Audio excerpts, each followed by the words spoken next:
Welcome, you have reached review time with Imperial, and today's review will be She-Hulk, a Disney Plus series, episode 7.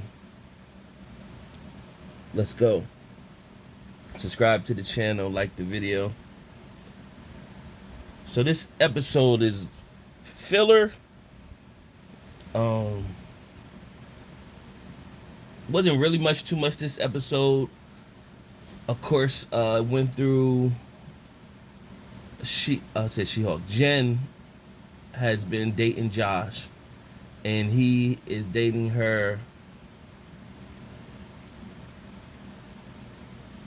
Um, he's dating her as Jen, and so those of us that's been following the series is looking at this, basically saying, is this too good to be true for her? Is it a hidden agenda? Because he specifically requested to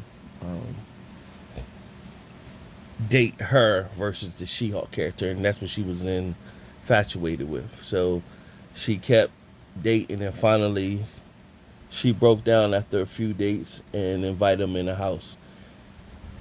After intimacy, she woke up, he was gone. So she sent him a text and he didn't respond. Right at that moment, she got a phone call from Emil Blonsky's, aka Abomination, saying that his tracker for his ankle bracelet went off, and they wanted to go check him at his compound, but they need some assurance. So the probation officer asked her to accompany him. Upon arrival, it was find out that his device became defective for whatever reason, and he left. So when she went to leave, two like this show has been having like the C list of characters in the Marvel universe that you probably would never hear.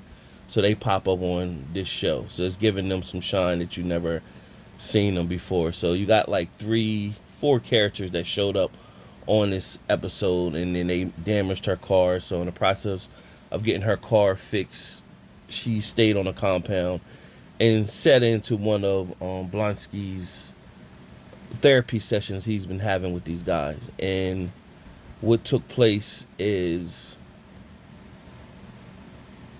one of the guys that was in this therapy session was the guy that a couple episodes ago, one of the goons that tried to attack her with their magical wands when they were trying to get her blood. And so she turned to the She-Hulk, threw him across the room, and they basically said she got anger issues, she needed to calm down. So she went through her own therapeutic session on just telling them basically people only pay attention to her now because she could turn into She-Hulk, and they more infatuated with the She-Hulk being versus Jen. And so one of the characters that was in the therapy session, he's like a delusional vampire, and he mentioned he was trying to get your blood. And then they pretty much just, oh man, you're delusional, you still on that vampire. So, but it was a foreshadow pretty much when he mentioned that.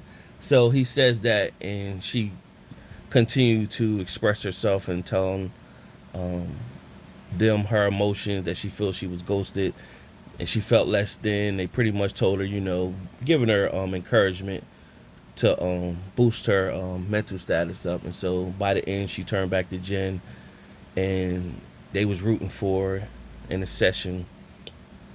And then the truck driver came to pick up her car, and that was pretty much the end of the episode. However, at the end of the episode, it fast forward, it said 3 days earlier. So it showed when she brought Josh in, and after they made out, she was asleep. It showed him scanning her phone, downloading all her information off her phone. Then on top of that, it showed him sending a text to somebody, basically sending emojis that it's a done deal and he got the blood. So you're gonna see how, and it went off after that. So you're gonna see where this all transpired. Now that they got her blood, that's why he was using her to stay as Jen, so that he couldn't, so he could retrieve her blood. And now they're going to see where does that blood, who do they create out of that blood. So that was the episode. Nothing to it with the She-Hulk series. It's not over the top. Gives you just a little bit, just enough to get to the next episode. And the episodes aren't that long. Before you know it, the episode is over. So subscribe to the channel, like the video. Till next time.